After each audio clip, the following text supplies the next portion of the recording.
नमस्कार. हॅलो सह्याद्रीच्या आजच्या भागात मी पूजा सुनील थिगळे आपल्या सगळ्यांचं मनपूर्वक स्वागत करते. मंडळी, 26 डिसेंबर 1952 साली एका अशा संस्थेची स्थापना झाली जो समाजातील दुर्बल घटकाला समाजाच्या प्रवाहात आणण्यासाठी सज्ज झाला. 26 डिसेंबर 1952 रोजी या संस्थेची स्थापना झाली, ज्याचं नाव आहे वनवासी कल्याण आश्रम संस्था. खरं तर वनसंपत्तीचा मालक असणारा हा समाज कुठेतरी समाजाच्या प्रवाहात येतच नाहीये हे दिसून आलं.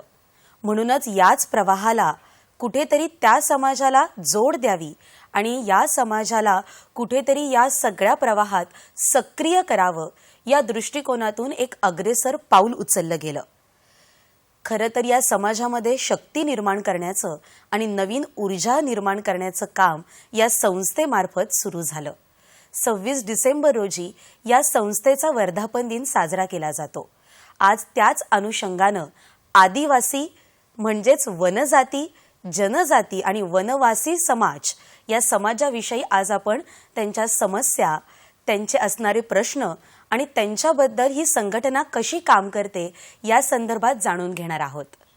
आजचा आपला विषय आहे वनवासी कल्याण आश्रम एक सेवा संघटन.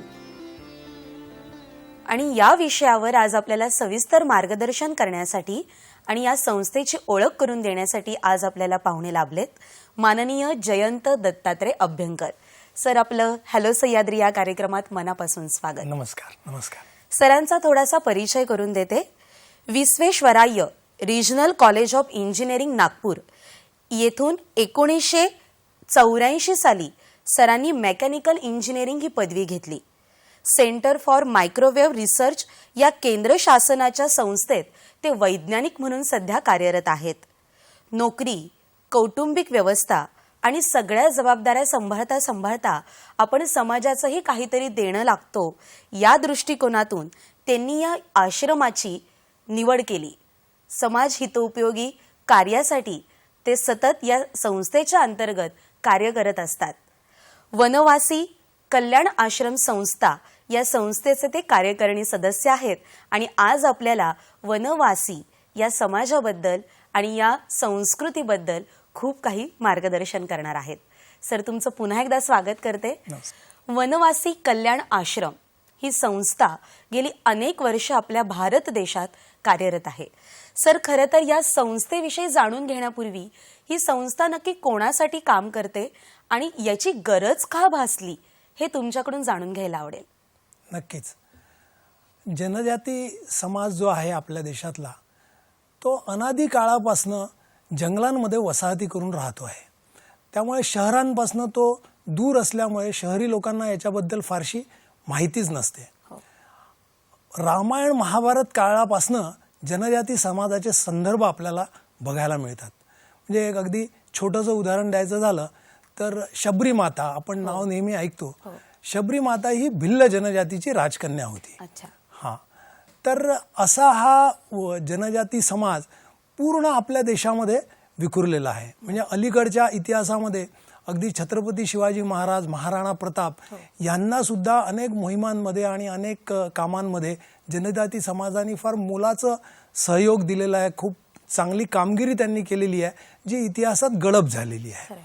जनजाती समाज एकंदर जर बघितला तर अतिशय प्रामाणिक, निष्ठेने काम करणारा, स्वावलंबी आणि एक निसर्गाशी तादात्म्य राखून असा जगणारा असा एक छानसा समाज आहे. थोडंसं जर एक संख्यात्मक जर बघायचं झालं तर आज जे जनगणना होते ती शेवटची जी 2011 साली जी जनगणना झाली त्याच्यामध्ये जवळजवळ 10,45,00,000 जनजाती समाज आहे, जो आपल्या एकंदर लोकसंख्येच्या साधारण 8.6% आपल्याला दिसून येतो. विविध जनजाती आहेत. म्हणजे जसा आपला देश विविध्याने नटलेला आहे तशा जनजाती सुद्धा एकंदर ज्या आज ट्रायबल डिपार्टमेंटनी लिस्टिंग केलेलं आहे त्याच्यामध्ये जवळजवळ 700च्या वर जनजाती आपल्या पूर्ण भारतामध्ये आहेत. विविध नावं आहेत. जसं मध्य भारतामध्ये गेलं तर संथाल आहेत, भिल्ल आहेत, उराव आहेत, अशी विविध नावं त्यांची आहेत. आपल्या महाराष्ट्रात जर आपण बघितलं तर महाराष्ट्रामध्ये आपल्याला वारली खूप आपण पटकन सगळ्यांना कळतं. वारली आहे, कातकरी आहे, कोकणा आहे, अशा अनेक जनजाती आपल्या महाराष्ट्रसुद्धा मध्ये आपल्याला बघायला मिळतात. एक विशेष बाब मी जनजातींबद्दल आपला भारत देशाचा आझादी का अमृत महोत्सव सगळे दूर आपण मनवतो आहे आणि त्या निमित्ताने वनवासी कल्याण आश्रमाने पण जे अनेक जनजाती योद्धे होऊन गेले किंवा स्वातंत्र्यासाठी ज्यांनी समर्पण केलं यांचं संकलन करायला सुरुवात केलेली आहे. जर आपण काही नावं जर बघितली त्यातली तर जसं राणीमा गायदिंग्लू आहे नागालँडमध्ये, राणी दुर्गावती मध्य प्रदेश आणि गोंडवनामध्ये होऊन गेली, तिलका माझी बिहारमध्ये होऊन गेले, तंट्या भिल्ल मध्य प्रदेशमध्ये होऊन गेले, तलक्कल चंदू आहे, आपल्या महाराष्ट्रातले राघोजी भांगरे आहेत, नाग्या कातकरी आहेत, असे अनेक लोकांनी आपलं मोठं योगदान या सर्वांमध्ये दिलं आहे. या सर्वांमध्ये सगळ्यात मोठं एक नाव आहे ते म्हणजे भगवान बिरसा मुंडा. साधारण 1900च्या दशकामध्ये इंग्रजांविरुद्ध मोठा लढा भगवान बिरसा मुंडांनी दिला आणि त्यांना शोधणं, त्यांना पकडणं इंग्रजांना खूप मुश्किल झालं होतं. परंतु सगळी शक्ती पणाला लावून इंग्रजांनी त्यांना पकडलं, जेलमध्ये ठेवलं आणि अतिशय संशयास्पदरित्या त्यांचा जेलमध्येच मृत्यू झाला. परंतु एक मोठं नेतृत्व त्यावेळेस त्यांनी या सगळं या स्वातंत्र्य लढ्यामध्ये केलं. आणि एक चांगली बाब अशी आहे, या अमृत महोत्सवाच्या निमित्ताने 15 नोव्हेंबर हा जो बिरसा मुंडांचा जन्मदिवस आहे तो जनजाती गौरव दिन म्हणून साजरा करण्याचा आज ठरवलेला आहे. तर ही छोटंसं बॅकग्राऊंड मी तुम्हाला जनजातींबद्दलचं सांगितलं. नक्की. म्हणजेच हा समाज कायम दुर्लक्षित जरी राहिला असला तरी याच समाजातील काही अशा नेतृत्वांनी या समाजाचं नेतृत्व करत असताना इंग्रजांच्या आर्थिक दुर्बलतेला कुठेही शोषित न होता कायम एक लढा म्हणून, एक कायम मी म्हणेल पुढाकार म्हणून या नेतृत्वांनी कायमच आपली छाप या ठिकाणी पाडलेली आहे. पण मला एक प्रश्न पडला की या आपल्या संस्थेनं याच समाजाची का निवड केली असावी? जनजाती समाजामध्ये आपण जेव्हा प्रत्यक्ष प्रवास करायला सुरुवात करतो, बघायला सुरुवात करतो, स्वावलंबी समाज आहे, निसर्गाशी एकरूप होऊन काम करतो आहे. परंतु आज जी प्रगती चाललेली आहे त्याच्याशी जर कम्पेअर केलं तर अनेक समस्या आज आपल्याला दिसतात. आज त्या समाजामध्ये बालकांमध्ये कुपोषण आहे, आरोग्याच्या अनेक समस्या आहे, पाण्यासाठी तिथल्या महिलांना 2-2, 4-4 तास पाण्यासाठी वणवण फिरायला लागतं, अशिक्षा आहे, म्हणजे जी लिटरसी आपण म्हणतो लिटरसी रेट खूप कमी आहे. तर स्वाभाविकपणे स्वातंत्र्य प्राप्त झाल्यानंतर जे सगळ्यांचा विकास व्हायला पाहिजे ही जी संकल्पना आहे, तर ते जरी स्वावलंबी जीवन जगत असले तरी आजच्या ज्या मॉडर्न जी सायन्स अँड टेक्नॉलॉजीच्या जी प्रगती झालेली आहे त्यातला जो मुख्य उपयोगी भाग आहे जसा आरोग्य, शिक्षा आणि या गोष्टी या त्यांना मिळाल्या पाहिजे असं कल्याण आश्रमाला वाटलं आणि म्हणून त्यांनी या कामाला सुरुवात केली. म्हणजे नक्कीच बेसिक गरजा, ज्या मूलभूत गरजा आहे कोणत्याही मनुष्याच्या, त्या म्हणजे अन्न, वस्त्र, निवारा, आरोग्य आणि शिक्षण या समाजाच्या प्रवाहात आणण्याच्या दृष्टिकोनातून आपली संस्था आणि हे आश्रम काम करत आहे. थोडंसं आश्रमाविषयी आता जाणून घ्यायला आवडेल की नक्की याची स्थापना 26 डिसेंबरला 1952 साली झाली. तेव्हापासून हा खरं तर हे सगळं कार्यभार आपण सगळे अनुयायी सांभाळत आहे छान पद्धतीने. तर नक्की या संस्थेचा इतिहास सांगताना थोडक्यात काय सांगाल आम्हाला? संस्था कशी सुरू झाली याचा इतिहास खरंच फार रोचक आहे, पण अगदी वेळ आपल्याला कमी आहे त्यामुळे अगदी थोडक्यात सांगेन. आपल्याला स्वातंत्र्य प्राप्ती झाल्यानंतर त्या राज्यांच्या मुख्यमंत्र्यांचे दौरे होत असत. तसं मध्य प्रदेशमध्ये तेव्हाचे जे मुख्यमंत्री होते रविशंकर शुक्लाजी त्यांचा प्रवास सुरू होता आणि प्रवास करत करत ते जेव्हा जशपूर नगरमध्ये आले तेव्हा जनजाती बांधवांनी असं ग्रुपनी त्यांना एक काळी निशाणं दाखवली, निषेध केला आणि त्यांना परत जा असं म्हटलं. हा त्यावेळच्या नेतृत्वाला खूप मोठा धक्का होता की आपल्याला स्वातंत्र्य मिळालं, आपण इंग्रजांना चले जाव म्हणत होतो आणि आपल्याच देशातले लोक आपल्याला चले जाव किंवा निषेध कसं म्हणतात. तर त्याचं जेव्हा पाहणी करण्यात आली, संशोधन करण्यात आलं तेव्हा असं लक्षात आलं की इंग्रजांनी डिवाइड अँड रूल या नीतीखाली जनजाती समाजाला एक वेगळ्या पद्धतीने ठेवण्याचा प्रयत्न केला होता आणि त्यांना मुख्य प्रवाहापासून तोडून ठेवलं होतं. तेव्हा त्यावेळच्या नेतृत्वाने असं ठरवलं की हे काही बरोबर नाही आहे, याला आपण मुख्य प्रवाहात यांना जोडणं फार गरजेचं आहे आणि त्याची पहिली गरज जर काय असेल तर शिक्षण देणं. राष्ट्रीय तो भाव निर्माण होईल असं शिक्षण देणं गरजेचं आहे. मग या इतक्या दुर्गम भागामध्ये शाळा सुरू कशा करायच्या, तर याच्यासाठी कोणीतरी चांगला माणूस निवडायला पाहिजे. तर त्यावेळेस बाळासाहेब देशपांडे हे वकील होते, नागपूरला राहणारे होते. त्यांची निवड करण्यात आली. त्यांना एरिया डेव्हलपमेंट ऑफिसर म्हणून नियुक्त करण्यात आलं. आणि 1948 साली बाळासाहेब देशपांडे, जे एक नागपूरसारख्या मोठ्या शहरात राहणारी व्यक्ती होती, ती अतिशय प्रेरणेने की नाही आपल्याला देशासाठी काहीतरी केलं पाहिजे हे सगळं सोडून ते जशपूर नगरला गेले. पहिल्याच एका वर्षात त्यांनी जवळजवळ 100 शाळा इतक्या दुर्गम भागामध्ये, म्हणजे किती धडाडीने काम केलं असेल आपण कल्पना करू शकतो. 100 शाळा स्थापन केल्या, त्या सुरू केल्या आणि त्या कशा वाढतील याचा व्यवस्था सरकारच्या माध्यमातून लावायला सुरुवात केली. परंतु जसं 4-5 वर्ष पुढे गेले तेव्हा त्यांच्या लक्षात आलं की हे काम काही फक्त सरकारी माध्यमातून होणारं नाही आहे, एक सामाजिक काम आहे, फक्त शिक्षण देऊन भागणारं नाही आहे. त्यामुळे पुढे जाऊन त्यांनी आपला नोकरीचा राजीनामा दिला आणि 1952 साली एक छोट्या वसतिगृहाच्या स्वरूपात आणि एक माध्यमिक शाळा सुरू करून या कामाची सुरुवात केली. क्या बात आहे. म्हणजे कुणीतरी पुढाकार घेतला आणि त्या काळी 1952 साली हे सगळं कार्य सुरू झालं, जे आज तागायत सुरू आहे. खरं तर या विषयासंदर्भात आपल्याला खूप काही जाणून घ्यायचं आहे, पण कार्यक्रमामध्ये वेळ झाली एका छोट्याशा विश्रांतीची. तुम्ही कुठेही जाऊ नका, पाहत रहा हॅलो सह्याद्री.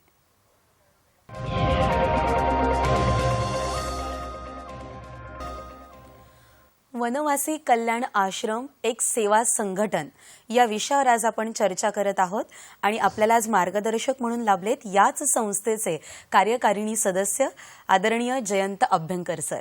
खरं तर आपल्याला चर्चा पुढे चालू ठेवायची, पण आपल्याला पहिला फोन आलाय कार्यक्रमामधला. डॉक्टर श्रीकृष्ण पाडगावकर बोलतायत आपल्याशी अंबरनाथहून. नमस्कार. नमस्कार. माझे 2 प्रश्न आहेत. हो. पहिला प्रश्न असा आहे की वनवासी कल्याण आश्रमामध्ये जे कार्यकर्ते काम करत असतात ते कार्यकर्ते निरपेक्ष वृत्तीने काम करत असतात. तर त्यांना जे हा निरपेक्ष वृत्तीने काम करण्याची जो संस्कार आहे तो संस्कार कशा पद्धतीने मिळत असेल यावर आपलं मत काय आहे.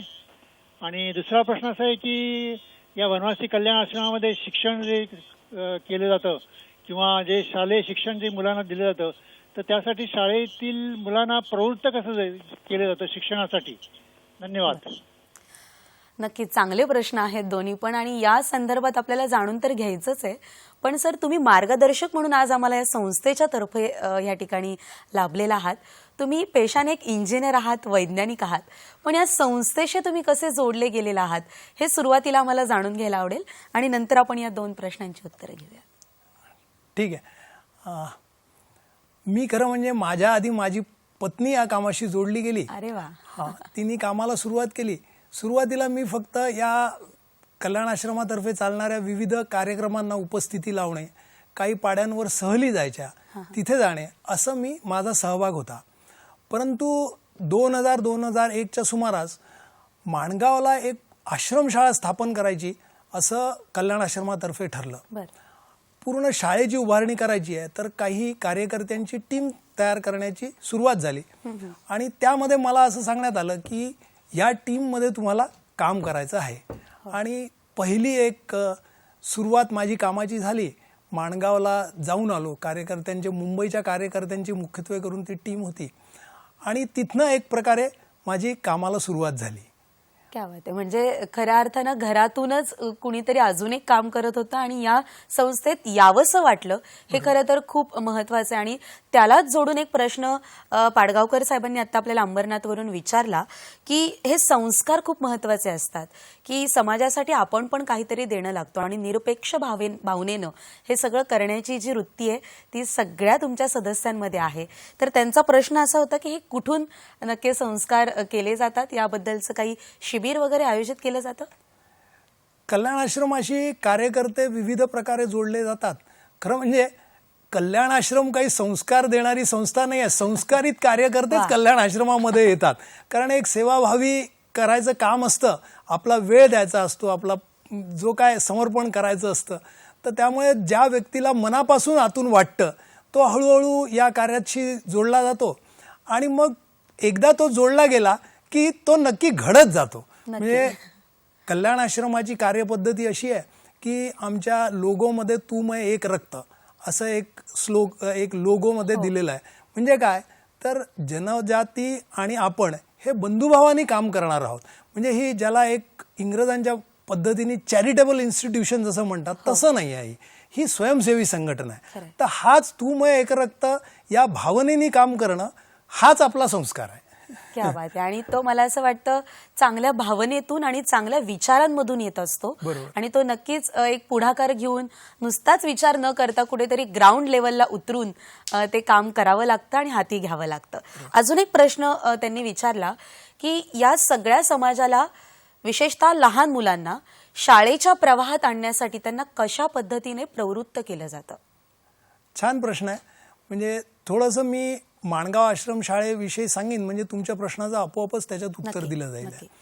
शाळा जेव्हा सुरुवात केली तेव्हा ही जर स्लाइड दाखवली तर याच्यामध्ये एक माणगाव आश्रम शाळा जशी सुरू झाली 1998 साली, तर केवळ भाड्याच्या 2 खोल्या, माणगाव हे मुंबई गोवा रोडवर आहे आणि निजामपूर रोडवर एक भाड्याच्या 2 खोल्या घेऊन कार्यकर्त्यांनी ही शाळा सुरू केली. 18 केवळ कातकरी जनजातीचे विद्यार्थी आणि 4 शिक्षकांची नियुक्ती झाली. तर आता कातकरी समाजामध्ये शिक्षणाचं महत्त्व कसं सांगायचं, तर कार्यकर्ते आणि नियुक्त केलेले शिक्षक हे रोज त्यांचं काम शाळा चालवण्याच्या पहिले वाड्यापाड्यांवर प्रवास करणं, त्या पालकांना भेटणं, आणि शाळा सुरू होते म्हणजे 1ली 2री पासून सुरू होते. त्यामुळे इतक्या लहान मुलांची आम्ही जबाबदारी घेऊ. आश्रमशाळा आहे त्यामुळे 24 तास त्यांना आम्ही सांभाळू आणि सांभाळून त्यांना शिक्षण देऊ, हा विश्वास त्यांना देणं हे वनवासी कल्याण आश्रमाने केलं. आणि हे करत करत आता हे जे 1998 साली जी शाळा सुरू झाली, हे जर पुढचं जर स्लाइड बघितली तर त्याच्यात तुम्हाला आज दिसेल की एक अद्ययावत वास्तू आज तिथे उभी आहे. सर्व आज 1ली ते 10वी पर्यंतची तिथे शाळेची व्यवस्था आहे. मुख्यत्वे करून रायगड जिल्ह्यामध्ये ज्या कातकरी आणि ठाकर जनजातीचे लोक राहतात त्याचे मॅक्सिमम विद्यार्थी या शाळेमध्ये शिकतात. मुलींचं प्रमाण दिवसेंदिवस वाढत आहे. जसं मी म्हटलं 98-99 साली जेव्हा सुरुवात झाली तेव्हा वाड्यापाड्यावर प्रचार करून शिक्षकांना कार्यकर्त्यांना मेहनत करून या विद्यार्थ्यांना शाळेमध्ये आणावं लागायचं. आज शाळेची यशस्वीता अशी आहे की आज आम्हाला ॲडमिशन होऊ शकत नाही. इतक्या लेव्हलला आपण तिथे वाड्यापाड्यांवर काम करून त्यांच्यामध्ये ही जागृती निर्माण केलेली आहे आणि एक शाळेचं एक रेप्युटेशन तयार झालेलं आहे की या शाळेत आपण निश्चिंतपणे आपल्या मुलांना अगदी 1लीच्या 10वी मध्ये सोडून शिक्षकांच्या भरोशावर जाऊ शकतो. तर अतिशय चांगलं तिथे व्यवस्था केलेली आहे. काही नवीन उपक्रमसुद्धा आपण तिथे चालवतो. उदाहरणार्थ तिथे एक इंट्रोडक्शन टू बेसिक टेक्नॉलॉजी म्हणून आपण कोर्स चालवतो, जेणेकरून व्होकेशनल कोर्स आहे. त्याच्यात पुढची जर स्लाइड दाखवली तर त्याच्यात तुम्ही बघू शकाल की कार्पेंट्री आहे, त्याच्यानंतर बेकरी प्रॉडक्ट बनवणं आहे, गृह आरोग्य ज्याला म्हणतो, अशा विविध गोष्टी मुलांना 5वी ते 10वी पर्यंत शिकवल्या जातात. इनफॅक्ट शहरी शाळांमध्ये सुद्धा हे शिकवलं जात नाही. त्यामुळे त्याला स्वतःच्या पायावर उभं राहण्यासाठी याची फार मदत होते. नक्कीच. आणि ह्या सगळ्या उपक्रमांनी ही शाळा किती छान नटली हे दिसतंय आता की 14 विद्यार्थ्यांपासून सुरू झालेला प्रवास आज जवळपास 500 विद्यार्थ्यांपर्यंत जाऊन पोहोचतो. हे काही सहज साध्य होणारी गोष्ट नाहीये. याबद्दल खूप काही जाणून घ्यायचंय, या शाळेच्या उपक्रमांविषयी सुद्धा जाणून घ्यायचंय. पण कार्यक्रमामध्ये एक फोन आलेला आहे. स्नेहलता काळे बोलतायत आपल्याशी पुण्याहून. नमस्कार. मला जयंतजींना प्रश्न विचारायचा आहे की कोविड सेकंड वेव्ह मध्ये आदिवासी समाजाला कुठल्या प्रॉब्लेम्सला सामोरं जायला लागलं, त्यात वनवासी कल्याण आश्रमाची त्यांना मदत होऊ शकली का, आणि ते कार्य करताना शहरी भागातून त्यांना काही सपोर्ट मिळाला का? नक्की. खरं तर सर या कोविडच्या काळात शहरी भागातच अन्नधान्य खूप कमी पुरत होतं आणि खूप जणांचे जेवणाचे हाल होत होते. पण ज्यांचे खरं तर 12ही महिने हे हाल असतात, खरं तर तो निसर्गाच्या सानिध्यात राहतो समाज, पण तरी पण हे हाल असतात. तर ह्या काळात ही टंचाई कशी जाणवली असेल त्याला याचा विचार केलेला न बरा. पण या संस्थेने मात्र नक्की खूप चांगले उपक्रम राबवले असतील, ते ऐकायला आवडतील. कोविड सुरू झालं गेल्या मार्चमध्ये आणि जसं लगेचच लॉकडाऊन सुरू झालं तर विविध समाजातले लोक, जनजाती समाजातले लोक मुख्यत्वे करून शेती करतात आणि जे शेती करत नाही ते रोजंदारीने कामाला जातात. तर जो प्रवासी मजदुरांचा जो प्रॉब्लेम झाला तो जनजाती समाजामध्ये सुद्धा मोठ्या प्रमाणात झाला. वनवासी कल्याण आश्रमाने लगेचच कार्यकर्त्यांच्या ऑनलाईन मीटिंग सुरू झाल्या आणि लगेच म्हणजे अगदी खरोखर लगेच की पहिलं काम कुठलं केलं असेल तर प्रवासी मजदुरांना फूडचे पॅकेट वितरण करणं असं ताबडतोब काम सुरू केलं. एप्रिल महिना जसा सुरू झाला की लोकांची रोजंदारी गेली, कामं बंद झाली लॉकडाऊनमुळे. त्यामुळे दुसरा महत्त्वाचा प्रश्न होता अन्नधान्याचा. तर एक मोठ्या प्रमाणामध्ये अन्नधान्याच्या किटचं वितरण म्हणजे शहरी कार्यकर्त्यांनी ताबडतोब आपले सगळे रिसोर्सेस मोबिलाइज करून त्या अन्नधान्याची खरेदी करणे, त्याच्या किट्स बनवणे आणि त्याची वितरणाची व्यवस्था करणे असं मोठं काम. म्हणजे अगदी आपण ज्या कोकण प्रांतामध्ये राहतो तिथे जवळजवळ 8,500 किट्सचं वितरण आपण एका महिन्यामध्ये केलं. आणि देशभरामध्ये हा सगळा कार्यक्रम आपण जेव्हा राबवला तेव्हा जवळजवळ 80-90 हजार किट्सचं वितरण आपण केलं. हे करत असताना आपण जे सगळं दूर आज कुठलंही कोविड म्हटलं की पहिले मास्क आणि सॅनिटायझर या गोष्टी येतात. मास्कचं काय करावं तर मास्कचं आपण जे आपल्या देशभरामध्ये विविध कल्याण आश्रमाचे जे सेंटर्स चालतात तिथे मास्कची आपण निर्मिती केली पहिले. तर जवळजवळ काही हजार मास्क आपण निर्मिती केली आणि आपल्या कार्यकर्त्यांच्या थ्रू त्याचं वितरण केलं. तर एक मोठं राहत कार्य आपण या सगळ्यातनं केलं. एक नाविन्यपूर्ण राहत्व कार्य मी इथे मुद्दामून सांगू इच्छितो ते असं की जसं पुढे एप्रिल मे महिना गेला आणि जून आली. जूनला जे शेतकरी असतात ते आपली लावणी वगैरे करतात, परंतु त्यांच्याकडे त्यावेळेस बीज आणि खत घ्यायला पण पैसा नव्हता. तर आपण महाराष्ट्रामध्ये एक विशेष उपक्रम असा केला की एक अपील केलं की एका शेतकऱ्याला जर आपल्याला खत आणि बी बियाणं द्यायचं असेल तर साधारण 2-2.5 हजारचा खर्च आहे. तर लोकांनी त्याच्यासाठी डोनेशन द्यावं आणि आपण 1100 लोकांना असं बी बियाणे आणि खत दिलं. म्हणजे हा एक खूप नाविन्यपूर्ण उपक्रम कल्याण आश्रमाच्या माध्यमातून झाला. म्हणजे ज्याला दान करायचं आहे, ज्याच्याकडे दातृत्वाची भावना आहे, त्याच्यापासून जो खरा घेणारा आहे, गरजू आहे, त्याच्यापर्यंत पोहोचवणारं आश्रम हे माध्यम ठरलं आणि छान पद्धतीने त्यांनी ते कार्य कोविडच्या काळामध्ये केलं. खरं तर सर, आपण माणगाव आश्रम शाळेविषयी आम्हाला सांगत होतात. या शाळेबद्दलच्या उपक्रमांविषयी आम्हाला थोडंसं अजून सांगा ना. बरोबर. इंट्रोडक्शन टू बेसिक टेक्नॉलॉजी हा कोर्सबद्दल मी थोडक्यात सांगितलं. दुसरं, आज कॉम्प्युटर लिटरसी हा खूप महत्त्वाचा भाग झालेला आहे. अगदी म्हणजे एक आव्हान असं असतं की 10वीतला मुलगा पास झाला, त्याला 11वीतली ॲडमिशन जरी घ्यायची असली तरी त्याला ऑनलाईन तो सगळा फॉर्म भरायला लागतो. त्यामुळे कॉम्प्युटर लिटरसी ही खूप महत्त्वाची झालेली आहे. ह्याला समोर ठेवून आपण माणगाव आश्रम शाळेमध्ये एक कॉम्प्युटर सेंटर तयार केलं. आणि दुसरं कॉम्प्युटर सेंटर नाही, आजचा जो सगळ्यात पॉप्युलर प्रोग्राम आहे MSCIT कोर्स, तो आपण त्याला तिथे सुरू केला आणि खूप चांगले रिझल्ट सुरुवातीला त्याचे मिळाले. म्हणजे ऑनलाईन कोर्स असतो, मुलांना खूप त्याच्यामध्ये क्युरिओसिटी असते, ते मन लावून तो करतात. आणि सुरुवातीच्या ज्या पहिल्या काही बॅचेस झाल्या त्याच्यामध्ये काही मुलांना तर 98% वगैरे मार्क मिळाले. इतकं सुंदर त्यांचा रिझल्ट त्यावेळेस आला. तर हे 2 खूप नाविन्यपूर्ण उपक्रम चालतात. त्याशिवाय आपण आता नवीन म्हणजे आता कित्येक वेळा असा प्रश्न येतो की मुलं या सगळ्या ठिकाणी 10वीपर्यंत शिकतात, मग पुढे काय? तर एक उपक्रम असा की अन्य वसतिगृहांमध्ये जे मुलं शिकतात त्यांना महाविद्यालयीन शिक्षण देण्यासाठी आपण नवी मुंबईमध्ये एक छोटंसं सेंटर सुरू केलेलं आहे. आणि 2016 साली हे सेंटर सुरू केलं आणि मुलांना त्यांच्या आवडीप्रमाणे, ज्याला ITIला जायचं असेल त्याला ITI, कोणाला डिप्लोमा, कोणाला इंजिनिअरिंग, कोणाला कॉमर्स, आर्ट्स, तर असे सगळे ॲडमिशन दिले आणि त्याचा पण रिझल्ट खूप छान आला. म्हणजे एक कातकरी जनजातीचा विद्यार्थी आहे, 12वी तो 80% मार्क मिळवून आपल्या शाळेत पहिला आला. तर ही खूप छान उपलब्धी अशी शैक्षणिक उपक्रमाची येते. नक्कीच. आणि ते समाधान जितकं त्या मुलाला त्याच्या घरच्यांना असेल तितकंच समाधान हे वनवासी कल्याण आश्रमालाही असेल. कारण की हे सत्कार्य आहे, हे देवाचं कार्य आहे. ज्यांना जे मिळत नाही ते देण्याचं कार्य आहे. हा गुण दातृत्वाचा आणि हे संस्कार मला असं वाटतं कल्याण आश्रमामध्ये खूप चांगल्या पद्धतीने सगळ्या कार्यकारिणी सदस्यांवर आहेत. म्हणून त्यांची भावना समजून घेऊन, दुःख समजून घेऊन, खरं तर मी म्हणेल कुठेतरी या समाजाला प्रवाहात आणण्याचं खूप मोठं देवदूता प्रमाणाचं कार्य तुमचं सुरू आहे. अंदाजे सर, या सगळ्या कार्यकारिणी सदस्यांपैकी वनवासी आश्रमामध्ये किती सदस्य असतील असा अंदाज काय सांगता येईल? सदस्य अशी संकल्पना नाही आपल्याकडे, सगळे कार्यकर्ते आम्ही म्हणतो. आणि त्याच्यामध्ये 2 प्रकारचे कार्यकर्ते असतात. एक म्हणजे जसं मी माझी नोकरी कुटुंब सांभाळून आणि कार्यकर्ता म्हणून काम करतो, दुसरी संकल्पना, काही कार्यकर्ते हे पूर्ण वेळ कार्यकर्ते असं आम्ही म्हणतो, म्हणजे ते पूर्ण आपलं आयुष्यभर हेच काम करतात. तर तसे देशभरामध्ये जर बघितलं तर जवळजवळ एक 900 ते 1000 पूर्ण वेळ कार्यकर्ते आपले कल्याण आश्रमासाठी काम करतात. आणि त्यातलं वैशिष्ट्य असं आहे की कल्याण आश्रमाची संकल्पना अशी आहे की ह्या सगळ्या कार्यक्रमाच्या माध्यमातून जनजाती नेतृत्व पुढे आलं पाहिजे. जनजाती समाजाने आपल्या समाजाला पुढे आणण्यासाठी काम केलं पाहिजे. आणि तसं दिसतं पण, या ज्या 900,000 पूर्णवेळ कार्यकर्ते आहेत त्याच्यात निम्म्यापेक्षा जास्त हे जनजाती कार्यकर्ते आहेत. म्हणजे ते सुद्धा त्यांचा समाजाचा विकास करण्यासाठी अग्रेसर आहेत आणि छान प्रयत्न करतात. त्यांच्यापैकीच काही नेतृत्व हे त्यांच्याच समाजाला पुढे आणण्यासाठी खरं तर प्रयत्नशील आहेत. सर, हे सगळं करत असताना वेळेचं नियोजन कसं केलं जातं?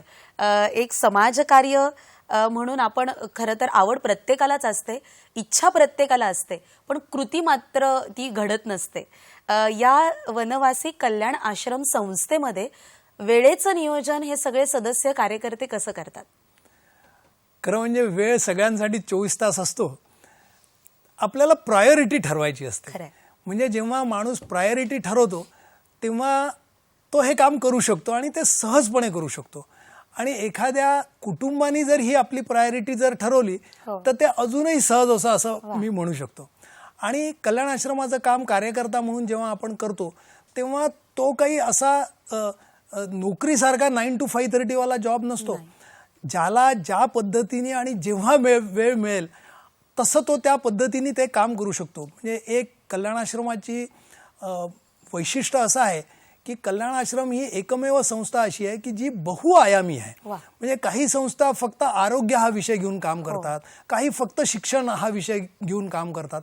कल्याण आश्रम ही एकमेव संस्था जनजातींमध्ये काम करणारी अशी आहे की जनजाती समाजाच्या जीवनाशी निगडीत सर्व आयामांना घेऊन ती काम करते.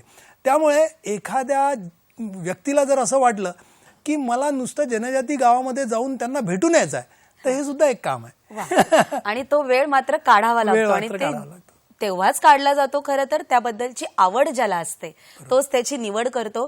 सर्वांगीण विकास या समाजाचा साधण्याच्या दृष्टिकोनातून वनवासी कल्याण आश्रम कार्यरत आहे. याच विषयावर आपल्याला चर्चा करायची, पण वेळ झाली आहे छोट्याशा विश्रांतीची. कुठेही जाऊ नका, पाहत रहा हॅलो सह्याद्री.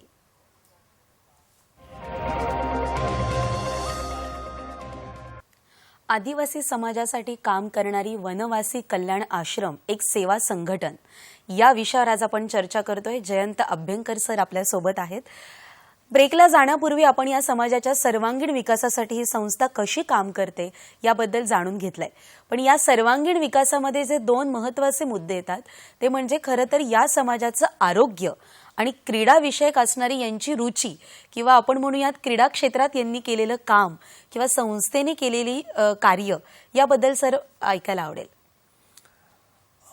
आरोग्य आणि क्रीडा हे दोन्ही आयाम कल्याण आश्रमाने सुरुवातीपासूनच केले. आरोग्य हा खरं म्हणजे खूप सेन्सिटिव्ह विषय आहे सगळ्यांसाठीच. आरोग्याच्या अनेक समस्या जनजाती समाजामध्ये आहे. तर याच्यावर उपाय काय? तर 2-3 प्रकारची कामं कल्याण आश्रमाच्या माध्यमातून चालतात. त्यातला एक जो आहे त्याला आरोग्य रक्षक प्रकल्प असं आम्ही म्हणतो. आरोग्य रक्षक म्हणजे कोण? तर जनजाती गावामधल्याच एक व्यक्ती, महिला किंवा पुरुष, युवा युवती, अशांना बेसिक प्रशिक्षण देण्याची व्यवस्था केली जाते. म्हणजे त्यांना पोटदुखी, जुलाब, ताप याच्यावरच्या गोळ्या कुठल्या द्यायची त्याची एक किट दिली जाते, एक रजिस्टर दिलं जातं. त्यांना वर्षातनं 2 प्रशिक्षण दिली जातात आणि त्यांनी नेमकं काय करायचं आणि काय करायचं नाही हे त्यांना व्यवस्थित समजावलं जातं. आणि जनजातींची गावं जी दूर असतात मुख्य आरोग्य केंद्रांपासून, त्यामुळे हा आरोग्य रक्षक एक प्रकारे त्या गावाचा आधार होतो. खरं आज आरोग्य रक्षकांचं एक मोठं जाळं वनवासी कल्याण आश्रमाने तयार केलेलं आहे. आपल्या कोकण प्रांतातच जवळजवळ 280 ते 290 आरोग्य रक्षक काम करतात आणि देशभरामध्ये काही हजार, जवळजवळ 4000 काहीतरी आरोग्य रक्षक आपले काम करतात. तर हा एक खूप चांगला प्रयोग कल्याण आश्रमांनी राबवलेला आहे. सर, त्याबद्दलच्या काही स्लाइड्स आहेत, म्हणजे आम्हाला काही चित्र, फोटो आरोग्य रक्षकांचे पाहायला मिळतील. आपण बघू शकतो. इतक्या मोठ्या प्रमाणात हे आरोग्य क्षेत्रातलं काम संस्थेच्या मार्फत चालू आहे. आरोग्य रक्षक ही संकल्पना फार सुंदर आहे. त्याबद्दल नक्कीच, आपण नक्कीच. नक्की बघूयात. अजून हां, आपण जर या स्लाइडमध्ये बघितलं तर लक्षात येतं की वरच्या फोटोमध्ये आपण जे बघताय की एखाद्याला रोग्याला जर आरोग्य केंद्राकडे न्यायचं असेल तर अजूनही अशा पद्धतीने त्याला हलवायला लागतं. त्याची आपण कल्पना करू शकतो. तर या सगळ्या कामामध्ये आरोग्य रक्षक एक ज्याला आपण फॅसिलिटेटर म्हणतो असं म्हणून काम करतो आणि त्याला एक प्रकारे त्यामुळे त्या गावामध्ये खूप सन्मान मिळतो. आणि दुसरी महत्वाची गोष्ट म्हणजे आज हे सगळे आरोग्य रक्षक कुठलंही मानधन न घेता काम करतात. म्हणजे एक सेवा कार्य म्हणून जनजाती आरोग्य रक्षक काम करतो, ही त्याची फार मोठी उपलब्धी आहे. त्याचबरोबर शहरी डॉक्टर हे रेग्युलर मेडिकल कॅम्प्स कल्याण आश्रमाच्या माध्यमातून करतात. कुठे रेग्युलर आपली सेंटर्स चालतात, काही साप्ताहिक दवाखाने चालतात. अशा प्रकारचं विविध काम या आरोग्य आयामाखाली चालतं. दुसरं महत्त्वाचं आहे की जसं मोतीबिंदूचा एक प्रॉब्लेम वयस्क लोकांना असतो, तर अशा पेशंटला एकत्र करणं, 30-40 जणांना शहरात घेऊन येणं, त्यांचं ऑपरेशन करणं, त्यांची राहायची व्यवस्था करणं आणि ऑपरेशन झालं की त्यांना परत नेऊन पोचवणं, असं पण काम कल्याण आश्रमाच्या माध्यमातून केलं जातं. हा आयाम वाढत वाढत आता एवढा वाढलेला आहे की कल्याण आश्रमाच्या माध्यमातून जवळजवळ 9 फुल टाईम हॉस्पिटल चालवले जातात. त्याचं एक मोठं हॉस्पिटल आपलं जशपूर नगरमध्ये जिथे आपली सुरुवात झाली तिथे चालतं. एक नेत्रालय चालतं जिथे जवळजवळ वर्षाला 500 ते 600 आय सर्जरीज होतात डेडिकेटेड. त्याच्यानंतर सिकल सेल ॲनिमिया हा एक मोठा प्रॉब्लेम जनजाती समाजामध्ये काही ठिकाणी आहे. तर केरळामध्ये वायनाडला एक विवेकानंद मिशनचं हॉस्पिटल चालतं जिथे या सिकल सेलवर मुख्यत्वे करून काम केलं जातं. तर असं वेगवेगळ्या प्रकारे या आरोग्य आयामाखाली कल्याण आश्रमाचं काम चालतं. क्या बात आहे. म्हणजे खरं तर या संस्थेचं हे काम आरोग्यविषयक पाहिल्यानंतर ही कल्पना आणि हे सगळं नियोजन इतकं सुंदर वाटतंय की तिथल्याच समाजातल्या लोकांना आरोग्य रक्षक म्हणून एक पदवीही मिळते, त्यांना त्याबद्दलचं प्रशिक्षणही मिळतं आणि छान पद्धतीने ते कार्य राबवलंही जातं. तुम्ही एक उल्लेख केला सर आता की अनेक प्रकारचे ऑपरेशन्स, वैद्यकीय ऑपरेशन्स, शस्त्रक्रिया या राबवल्या जातात. यामध्ये एखादा अनुभव असा आलाय की खरोखरच आरोग्य रक्षक हा किती महत्त्वाचा असतो त्या समाजासाठी, असं जाणवलं? नक्कीच. काही काही वेळा आरोग्य रक्षकांचे अनुभव खूप रोमहर्षक असतात. म्हणजे त्याला कळत असतं की याला ताबडतोब हलवायला पाहिजे. नुकतीच आम्ही एक मुलाखत घेतली, महिला आरोग्य रक्षिका होती. तिने जो आपला अनुभव सांगितला की तिने ताबडतोब त्या पेशंटला एसटीमध्ये, तो एसटी कंडक्टर घेत नव्हता, त्याला सांगितलं मी आरोग्य रक्षक आहे, याला ताबडतोब मला मुंबईला घेऊन जायचं आहे. मग त्यांनी त्या आरोग्य रक्षिकेला आणि त्या पेशंटला त्या बसमध्ये बसवलं. तिने जे हॉस्पिटलमध्ये त्यांना आणलं. आज जी फारशी न शिकलेली आरोग्य रक्षिका आहे तिला हे प्रशिक्षण आहे की धडपड करून मुंबईसारख्या जे हॉस्पिटल किंवा KEMमध्ये आणल्यानंतर आपल्या पेशंटला कसं ॲडमिट करून घ्यायचं, त्याला आपले पेपर्स इकडनं तिकडनं कसे न्यायचे. आणि तिला हे एक मानसिक समाधान की मी त्या पेशंटला योग्य वेळी त्या बसमध्ये बसवलं आणि पूर्ण ज्या हॉस्पिटलमध्ये न्यायचं होतं तिथपर्यंत मी पोहोचवलं आणि माझी कामगिरी पूर्ण केली. तर खूप चांगले अनुभव आरोग्य रक्षकांच्या बाबतीत येतात. हे समाधान त्यांनाही आहे आणि संस्थेलाही नक्कीच आहे. आणि ते आम्हाला ऐकतानाही फार समाधान वाटलंय की एवढ्या समाजामध्ये, दुर्लक्षित असणाऱ्या समाजामध्ये खरं तर हे छान कार्य सुरू आहे. असंच कार्य क्रीडा क्षेत्रात पण सुरू आहे, तर त्याबद्दल पण आम्हाला ऐकायला आवडेल. जनजाती समाजातले युवा आणि युवती एक ज्याला आपण शारीरिक क्षमता म्हणतो, एक स्वाभाविकता, चांगली शारीरिक क्षमता यांच्यामध्ये असते. आणि आपण जर एकंदर आपला आलेख बघितला तर असं दिसतं की जनजाती समाजामधले क्रीडापटू काही फारसे पुढे येताना दिसत नाही. आणि त्याचं मुख्य कारण हे असतं की हे इतके दूर राहतात की शहरांमध्ये ज्या मॅरेथॉन्स चालतात किंवा विविध प्रशिक्षणं चालतात, स्पर्धा होतात, यांची काही त्यांना माहितीच नसते.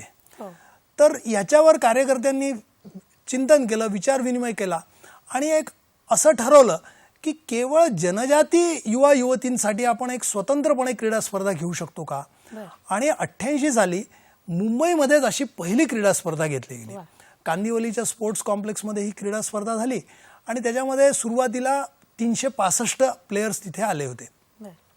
आणि त्या पूर्ण इव्हेंटचं महत्त्व असं होतं की त्या याला आपले फ्लाइंग सिख मिल्खा सिंग त्याला उपस्थित वा होते. वा क्या बात. आणि त्यांनी एक जी कॉमेंट केली ती अशी होती, खूप मार्मिक कॉमेंट होती. त्यांनी असं म्हटलं की माझा जर रेकॉर्ड कोणी ब्रेक केला तर हा यांच्यापैकीच कोणीतरी करेल. वा. आणि पुढे जाऊन आपल्याच महाराष्ट्रातली कविता राऊत हो. हिने कॉमनवेल्थमध्ये जवळजवळ 45-46 वर्षानंतर मिल्खा सिंग नंतर ब्रॉन्झ पदक मिळवलं 10 किलोमीटरमध्ये. तर ते एक प्रकारे खरं ठरलं. आणि मग तिथनं 88 पासून जो प्रवास सुरू झाला तो दर 4 वर्षाला जनजाती क्रीडा स्पर्धा वनवासी कल्याण आश्रमाच्या माध्यमातून नियमितपणे घेता येतात. आता जसं कोविडच्या आधी 2019 साली जी क्रीडा स्पर्धा झाली त्याच्यामध्ये जवळजवळ 2,500 प्लेयर देशभरामध्ये त्याच्यामध्ये येतात. दुसरा एक विशेष आपण कार्यक्रम घेतो तो म्हणजे आर्चरी. हा जनजातीसाठी खूप कॉमन स्पोर्ट्स आहे असं म्हणायला हरकत नाही. आर्चरी हा धनुर्विद्या. तर धनुर्विद्याच्या स्पर्धा कल्याण आश्रमाच्या माध्यमातून दर डिसेंबरमध्ये घेण्यात येतात. आणि एक त्याचा गोल्डन बुक ऑफ रेकॉर्डमध्ये पण त्याचा एक रेकॉर्ड झालेला आहे की highest number of tribal archers at one place. असं आपल्या देशाचा बघायला आवडेल सर. हा काही चित्र आहेत आपण बघू शकतो की स्पोर्ट्स बद्दल जे विविध स्पर्धा चालतात. थोडंसं अजून त्याच्याविषयी जसं एक सामाजिक आपली ही संघटना आहे तर हे सगळं करत असताना ह्या सगळ्या जेव्हा स्पर्धा चालतात तेव्हा आपण एक नाविन्यपूर्ण उपक्रम चालवतो. आणि तो उपक्रम काय असतो तर जसं मुंबईमध्ये क्रीडा स्पर्धा झाली होती तर पूर्वांचलातनं अगदी 4-4, 5-5 दिवस प्रवास करून आर्चर्स इथे आले होते 2016 साली.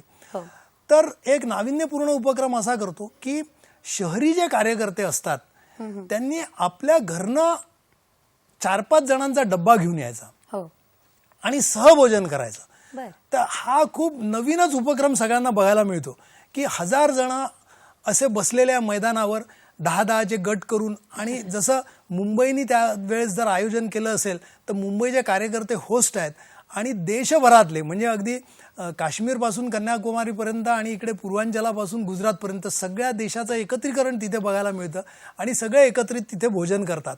तर त्या प्लेयरसाठी सुद्धा हा खूप भावूक क्षण असतो की कोणीतरी मला जेवायला घालतंय असं.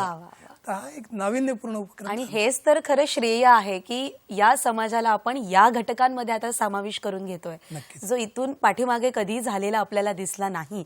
खरं तर सर या सगळ्याबद्दल बोलत असताना काही शैक्षणिक प्रकल्प सुद्धा आपल्या संस्थेच्या मार्फत राबवले जातात ते ऐकायला आवडतील. शैक्षणिक प्रकल्पामध्ये मुख्यत्वे करून आश्रमशाळा, वसतिगृह आणि एकल विद्यालय असे 3 प्रकारचे उपक्रम कल्याण आश्रमाच्या माध्यमातून चालवले जातात. एकल विद्यालय ही जी संकल्पना आहे ही खूप नॉवेल आहे. म्हणजे ज्याला एक शिक्षक शाळा जिथे इन्फ्रास्ट्रक्चर वगैरे फारसं नसतं, शाळेला बांधकाम करू शकत नाही, पण तिथलं जे वाडी किंवा गाव असतं तिथे छोट्या मुलांना एकत्रित करून त्यांना जे बेसिक शिक्षण देणं हे एकल विद्यालयाचं काम असतं. आज देशभरामध्ये जवळजवळ 4000च्या वर एकल विद्यालय चालतात. एक नाविन्यपूर्ण उपक्रम आपण आत्ता कोकण प्रांतात इथे किरण शिक्षण प्रकल्प म्हणून सुरू केलेला आहे. संकल्पना अशी आहे की ऑनलाईन शिक्षण मुलांचं झालं गेल्या 2 वर्षात. पहिली दुसरीतली मुलं 3री 4थीत गेली आहे. पण आपण कल्पना करू शकता की जनजाती क्षेत्रामध्ये काय झालं असेल हो.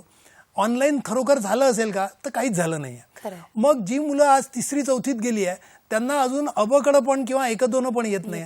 मग कल्याण आश्रमाने आता 26 गावं अशी निवड केलेली आहे जिथे आपण 3री 4थीत आत्ता गेलेल्या मुलांना इंग्रजी, मराठी आणि गणित या विषयाचं बेसिक शिक्षण देतो. तर हा नाविन्यपूर्ण उपक्रम सुरू केलेला आहे. जे अनेक छात्रावास चालतात किंवा वसतिगृह चालतात त्यांची संकल्पना अशी आहे की गावाच्या जवळ शाळा नसते. मग वसतिगृह अशा ठिकाणी असतं की जिथे मुलांना आपण राहायची खाण्यापिण्याची सोय करतो आणि ते लोकल शाळेमध्ये जातात. आता वसतिगृहामध्ये मुलं जेव्हा राहतात तेव्हा असं नुसतंच बस मुलांना आपलं बेसिक नीड दिल्या असं नाही. वसतिगृह कल्याण आश्रमाचं हे संस्काराचं केंद्र असतं आणि मुलांचा सर्वांगीण विकास त्यातनं कसा होईल.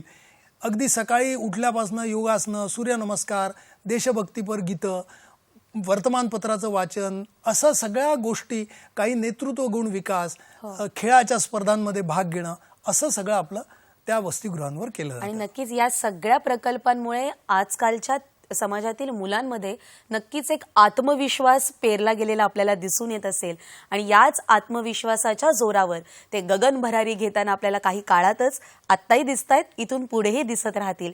आणि या सगळ्यामध्ये श्रेय जर कोणाचं असेल तर ते उत्तम संघटनरित्या छान पद्धतीने काम करणारी वनवासी कल्याण आश्रम ही सेवा संघटन असेल आणि नक्कीच हे श्रेय या संस्थेला आहे.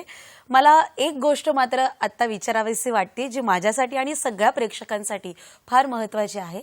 जर या संस्थेत आम्हालाही काम करायची इच्छा असेल, जर विशेषतः शहरी भागातील काही लोकांना की ज्यांना या क्षेत्राची आवडही आहे, थोडीशी सवड ते काढू शकतात या क्षेत्रासाठी, तर त्यांच्यासाठीची नक्की कार्यपद्धती कशी असते?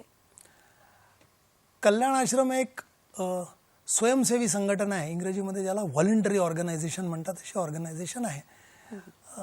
कोणीही या कार्याशी जोडला जाऊ शकतो. म्हणजे शहरातले लोक काम करतात, छोट्या गावांमधले करतात आणि जनजाती गावांमधले सुद्धा काम करतात.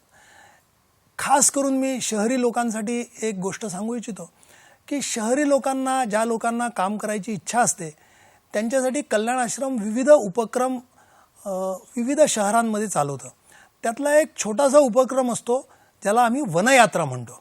वनयात्रा म्हणजे काय, तर शहरी लोक, कित्येक लोक असे असतात की ज्यांनी कधी आदिवासी गाव हे बघितलेलंच नसतं, प्रत्यक्ष तिथे कधी पाऊलच ठेवलं नसतं किंवा त्या लोकांचं रोजचं शेड्यूल कधी बघितलेलंच नसतं.